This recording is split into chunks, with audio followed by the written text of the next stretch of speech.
14 hari hilang di Gunung Bawah Karai.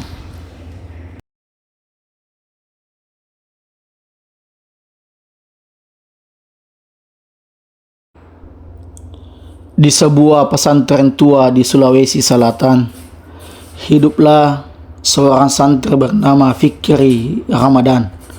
Usia 17 tahun, ia dikenal sebagai santri yang tenang, rajin menghafal Al-Quran, dan jarang melanggar aturan. Namun di balik sifat pendiamnya, Fikri memiliki satu kegemaran yang jarang diketahui banyak orang. Ia sangat mencintai alam, terutama gunung.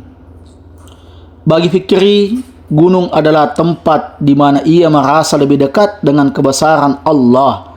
Ia sering berkata kepada sahabat dekatnya, "Di puncak gunung, hati terasa lebih kecil dan kita sadar betapa besar ciptaannya." Saat liburan, Fikri bersama 4 sahabatnya, Rashid, Ilham, Fadli, dan Noval, berencana mendaki Gunung Bawah Karai. Gunung itu terkenal indah, namun ia juga memiliki banyak kisah misteri yang diwariskan dari para pendaki sebelumnya. Banyak orang berkata bahwa gunung tersebut harus dihormati, dijaga adabnya, dan tidak boleh sembarangan berkata atau bertindak. Sebelum berangkat, pengasuh pesantren sempat mengingatkan mereka, "Jaga sholat kalian, jangan berkata sombong di gunung. Alam adalah ciptaan Allah dan kita hanya tamu di sana." Mereka mengangguk hormat. Perjalanan dimulai pagi hari. Udara segar menemani langkah mereka. Hutan pinus menjulang tinggi, suara burung terdengar bersahutan, dan sesekali mereka berhenti untuk beristirahat sambil membaca doa safar. Hari pertama berjalan lancar. Mereka penuh semangat, bercanda dan saling membantu membawa perlengkapan. Fikri tampak sangat menikmati perjalanan itu. Ia bahkan beberapa kali berhenti hanya untuk memandangi kabut tipis yang menggantung di antara pepohonan. Menjelang sore, mereka tiba di area perkemahan terakhir sebelum puncak. Kabut mulai turun perlahan. Suhu menjadi lebih dingin, angin berhembus cukup kencang. Saat itulah Fikri mulai menunjukkan perubahan. Ia beberapa kali menoleh ke arah hutan lebat di sebelah jalur pendakian. "Kenapa, Fikri?" tanya Ilham. Fikri terdiam sejenak. "Kalian dengar seorang memanggil?" "Apa kalian dengar suara orang memanggil?" Semua saling berpandangan. "Tidak ada siapa-siapa," jawab Rashid. Fikri mengangguk pelan meski wajahnya terlihat gelisah. Malam tiba, mereka mendirikan tenda, memasak makanan sederhana lalu berbincang ringan. Namun suasana terasa berbeda. Kabut semakin tebal, hutan di sekitar terasa terlalu sunyi. Sekitar pukul 11 malam, Fadli terbangun karena suara langkah kaki di luar tenda. Ia mengira salah satu temannya keluar. Namun saat diperiksa, Fikri tidak ada. "Fikri!" Tidak ada jawaban. Mereka panik. Senter dinyalakan. Mereka mencari di sekitar tenda.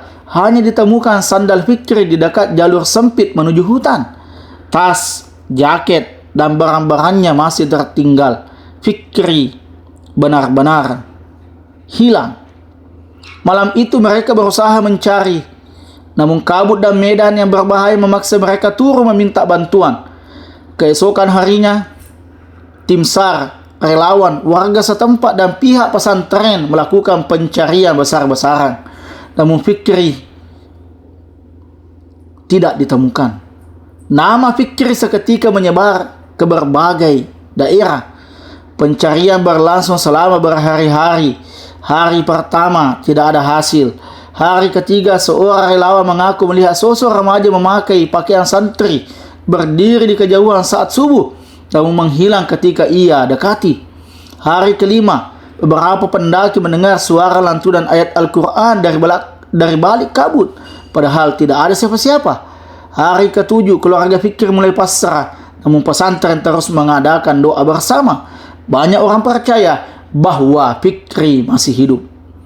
Hari ke-10 pencarian semakin sulit. Cuaca buruk melanda. Beberapa tim bahkan mengalami kejadian aneh seperti tersesat di jalur yang seharusnya mereka kenal. Gunung itu seakan menyimpan rahasia.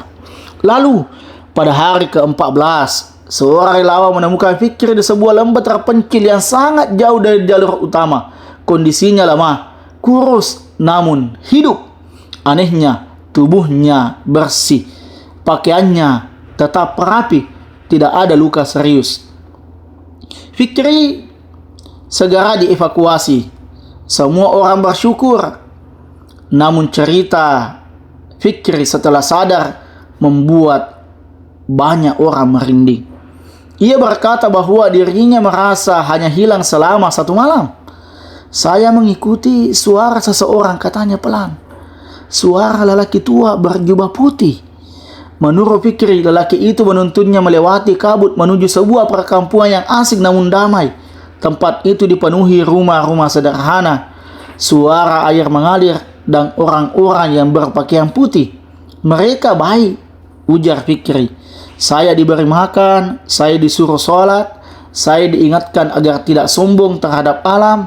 Fikri mengaku tidak merasa takut sama sekali. Lelaki tua itu kemudian berkata, "Pulanglah nak, masih ada yang menunggumu." Setelah itu Fikri tertidur. Saat terbangun, ia sudah berada di lembah tempat tim SAR menemukannya. Cerita itu membuat banyak orang terdiam. Sebagian percaya Fikri mengalami fenomena gaib. Sebagian lain menganggap itu halusinasi akibat kelelahan. Namun bagi pesantren, kejadian tersebut menjadi pelajaran besar. Sepulangnya, Fikri berubah. Ia menjadi jauh lebih pendiam, lebih tekun beribadah, lebih sering menghabiskan waktu di masjid. Ia jarang lagi membicarakan gunung. Jika ia ditanya lebih lanjut, ia hanya berkata, "Gunung adalah tempat indah, tapi manusia harus tahu diri, kita hanya tamu."